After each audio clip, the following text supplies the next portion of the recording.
قرآن کریم کی سورہ رعد میں اللہ تعالیٰ واضح طور پر فرماتے ہیں کہ ہم نے ہر قوم کے اندر نبی اور ڈر سنانے والا بھیجا۔ پھر حدیث مبارکہ سے ہمیں پتہ چلتا ہے کہ پوری دنیا کی ہر ایک قوم اور ہر ایک جگہ انسانیت جہاں آباد تھی 1,24,000 پیغمبر بھیجے گئے، لیکن نام سے ذکر صرف اور صرف 25 پیغمبروں کا ہے، کیونکہ اگر ان سب کے نام، زندگی اور قوموں کے حالات بیان ہوتے تو یہ قرآن کریم ہدایت و عبرت کی کتاب کے بجائے تاریخ کی کتاب زیادہ معلوم ہوتی، اس لیے ان کا ذکر کرنا ضروری نہیں تھا۔ مگر آج ہندو مذہب کے ماننے والے لوگوں کا یہ دعویٰ ہے کہ ان کا ہندو مذہب مسلمانوں کی تاریخ سے بھی ہزاروں سال پرانا ہے، اور نہ ہی ہندوستان کی سرزمین پر کوئی نبی بھیجا گیا۔ ان کے پاس بھی قرآن مجید ہی کی طرح بھگوان کی طرف سے بھیجی ہوئی کتابیں ویداس کی صورت میں موجود ہیں، جس میں کسی بھی پیغمبر کا کوئی ذکر موجود نہیں، جبکہ سورۃ الانبیاء آیت 107 کے اندر اللہ فرماتے ہیں کہ ہم نے آپ کو تمام جہانوں کے لیے یعنی قیامت تک کے انسانوں کے لیے ہدایت بنا کر بھیجا، جس کا مطلب ہے کہ اس میں ہندوستان کی سرزمین بھی شامل ہے۔ تو پھر ہندو مذہب کے ماننے والے اس کا انکار کیوں کرتے ہیں؟ اگر اس سرزمین پر کوئی نبی واقعی ہی نہیں بھیجا گیا تو پھر رسول کریم صلی اللہ علیہ وآلہ وسلم کا ذکر ان کتابوں میں کیسے موجود ہے؟ نوح علیہ السلام اور ان کی کشتی کا ذکر کیسے بیان ہوا ہے؟ حضرت عیسیٰ علیہ السلام کی واپسی کا ذکر کیسے بیان ہوا ہے؟ ایک اللہ کی عبادت کا کیوں کہا گیا ہے؟ اگر یہ واقعی اس قوم کے اندر ہدایت کے لیے آنے والے کسی نبی کی تعلیمات ہیں جنہیں وقت کے ساتھ بگاڑ دیا گیا، تو وہ کون سے پیغمبر ہیں؟ یعنی سوال یہ ہے کہ یہ ہندو کس نبی کی امت ہے؟ آئیے ان سوالات کا جواب تاریخ سے جاننے کی کوشش کرتے ہیں اور ایسے حقائق جانتے ہیں جو تمام ہندو پنڈت، اسکالر اور تاریخ دان آج تک دنیا سے چھپاتے ہیں۔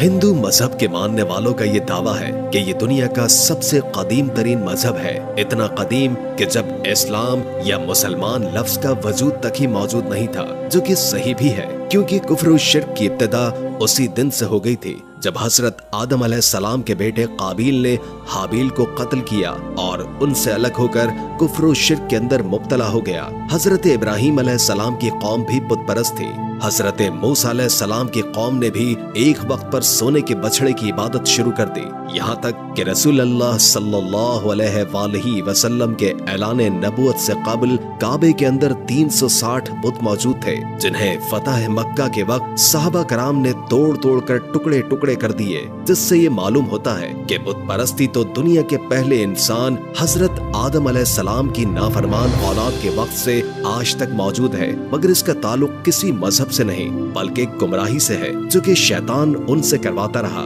مگر جہاں تک ہندوستان کی سرزمین کا تعلق ہے تو یہاں پر ان لوگوں کی ہدایت کے لیے یقیناً کئی پیغمبر بھیجے گئے جن کی کچھ تعلیمات تو آج بھی صحیح حالت میں موجود ہے، مگر زیادہ تر کو بگاڑ کر اسی کی وجہ سے بت پرستی اور گمراہی شروع ہو چکی ہے، کیونکہ ان کتابوں میں آج بھی ایک خدا کی عبادت کا حکم دیا گیا ہے۔ یہ بتایا گیا ہے کہ خدا کا کوئی شریک نہیں، وہ ایک ہے، اس کی کوئی اولاد نہیں، مگر پھر بھی اس کی کئی مورتیاں بنا کر اس کے شریک خدا بنا کر اس کی پوجا ہوتی ہے، اور آج تک ہندو مذہب کے اندر چھوٹے بڑے کئی بلین بت بنائے جا چکے ہیں۔ ہندو اسکالرز کا یہ دعویٰ ہے کہ اسلام کی شروعات آج سے 1400 سال پہلے ہوئی، مگر ہندو مذہب اس سے بھی پہلے دنیا کا پرانا ترین مذہب ہے، اس لیے اسلام کا ہندوستان کی سرزمین سے کوئی تعلق نہیں۔ مگر یہ کم عقل اس بات کو نہیں جانتے کہ دنیا کا پہلا پیغمبر ہی ہندوستان کی سرزمین پر اتارا گیا تھا۔ جی ہاں، حضرت آدم علیہ السلام کو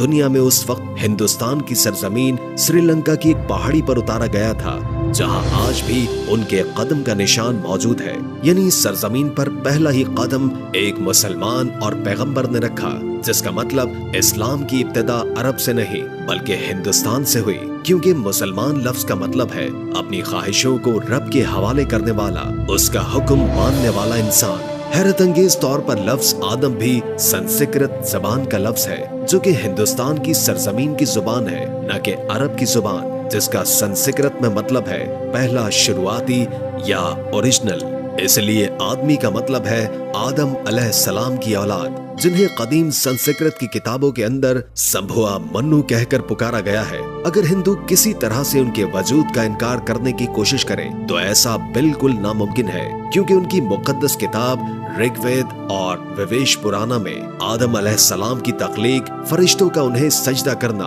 आदम अलैहिस्सलाम से हजरत हव्वा अलैहिस्सलाम की तख्लीक, शैतान का इन दोनों को बहकाकर जन्नत से निकलवाना और फिर जमीन पर उतारने का जिक्र वाज़े तौर पर मौजूद है। विवेश पुराना चैप्टर 42:7 के अंदर ये तमाम वाकयात बयान है, बिल्कुल ऐसे ही जैसे कुरान पाक की सूरह बकरा और इंजील मुकद्दस में भी मतीस पुराना में लिखा है कि खुदा ने आदम अलैहिस्सलाम के जिस्म को 2 हिस्सों में तकसीम किया, एक को संभुआ मनु यानी आदम और दूसरे को फीमेल यानी शत्रुपाका बनाया, जिन्हें मुसलमान हजरत बीबी हव्वा अलैहिस्सलाम के नाम से जानते हैं। इसका मतलब अगर इन तीनों दुनिया की सबसे बड़ी नायाब किताबों के अंदर एक जैसी चीजें मौजूद है तो इनका सोर्स भी एक ही होना चाहिए, यानी एक खुदा। श्रीलंका की सरजमीन से हिंदुस्तान की सरजमीन को जोड़ने के लिए कदीम तरीन कुदरती पुल आज भी हजारों सालों से पानी के दरमियान मौजूद है, जिसका बनाना कोई इत्तेफाक नहीं है। सो इसके बाद सबसे अहम सवाल ये है कि इस हिंदू सरजमीन पर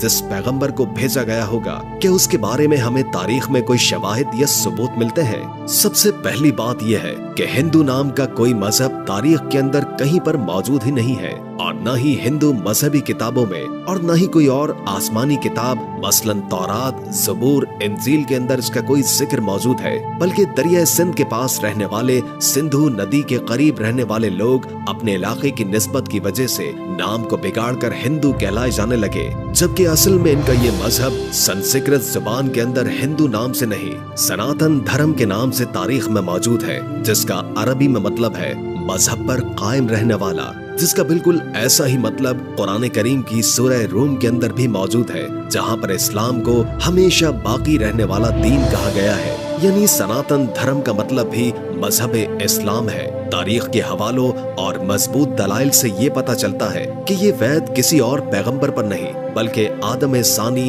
यानी हजरत नूह अलैहिस्सलाम पर उतारे गए, जिसमें उन्हें नोहा कहा गया है। वैदों में पैगंबर और अजीम शख्सियात के लिए मनु का लफ्ज कहा गया है, यानी नूह अलैहिस्सलाम को बड़े सैलाब वाला मनु कहकर बयान किया गया है, और उनकी कश्ती से लेकर सैलाब तक का तमाम तर वाकया तफसील से मौजूद है, जैसे कि कुरान की सूरह हूद में और बुक ऑफ जेनेसिस चैप्टर 7 के अंदर भी ये बयान है। वेदों में लिखा है कि जब बड़े सैलाब के बाद दुनिया फिर से आबाद होगी तो मैं उन वेदों को नाफिज करूंगा। और भवेश पुराना चैप्टर 42:7 के अंदर नूह अलैहिस्सलाम के तूफान के बारे में बयान किया गया है, और ये भी कि उस मनु को खुदा ने कश्ती बनाकर उसके अंदर जानदारों को सवार करने का हुक्म दिया, जिसके बाद एक अजीम तूफान आया जिसने हिंदुस्तान की सरजमीन पर जिंदगी को खत्म कर दिया। लफ्ज़ नूह संस्कृत जुबान के अंदर भी मौजूद है, जिसका मतलब है कश्ती वाला, वही मतलब जो कि अरबी जुबान के अंदर है। उस दौरान ये वेदास फ्यूचर के बारे में बयान कर रही है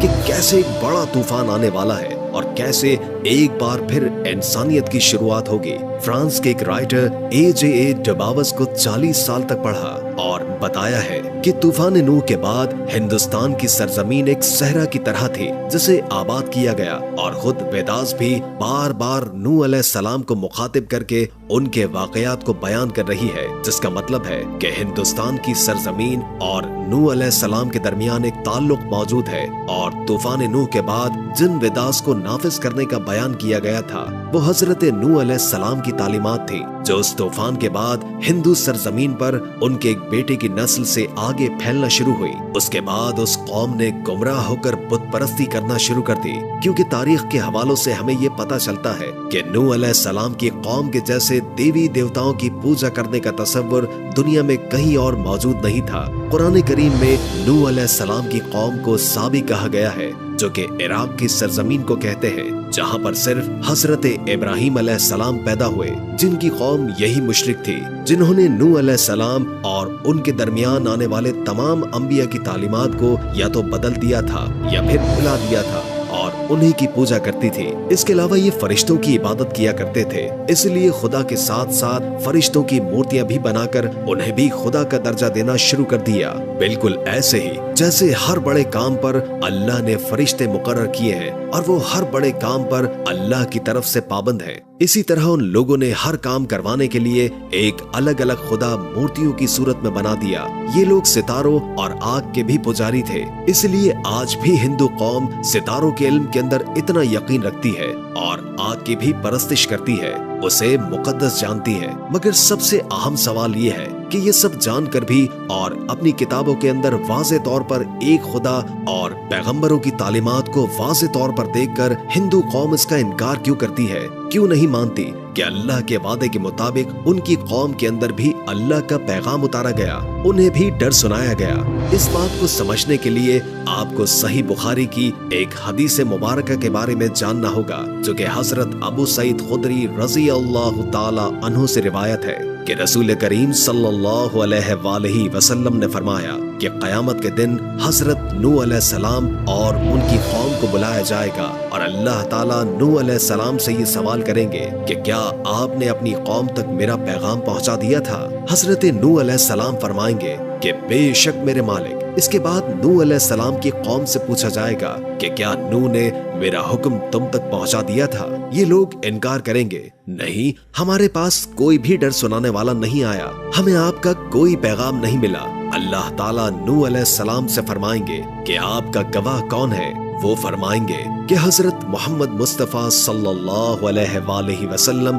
और उनकी उम्मत। फिर तुम लोगों को पेश किया जाएगा और तुम लोग गवाही देना कि नूह अलैहिस्सलाम ने अपना पैगाम या अल्लाह का पैगाम पहुंचा दिया था। जिसके बाद नबी करीम सल्लल्लाहु अलैहि वसल्लम ने सूरह बकरा की आयत 143 पढ़ी और इसी तरह से हमने तुम्हें उम्मत वस्त बनाया, यानी दरमियानी उम्मत बना दिया, ताकि तुम लोगों पर गवाह रहो और रसूल तुम पर गवाह रहे। जिससे ये साबित हुआ कि हिंदू कौम कभी अपने नबी नूह अलैहिस्सलाम की तालीमात या किसी और पैगंबर को तस्लीम नहीं करेंगे और हिंदुस्तान की सरजमीन का असल मजहब इस्लाम ही है, जो कि बिगाड़ की वजह से अपनी असल शक्ल खो चुका है। आज ये हमारी जिम्मेदारी है कि हम उन लोगों तक अल्लाह का पैगाम सही हालत में पहुंचाते, क्योंकि हमारे रसूल सल्लल्लाहु अलैहि वसल्लम को तमाम जहानों के लिए रहमत बनाकर और डर सुनाने वाला बनाकर भेजा गया। अब कयामत तक चूंकि किसी रसूल और पैगंबर ने नहीं आना, इसलिए ये काम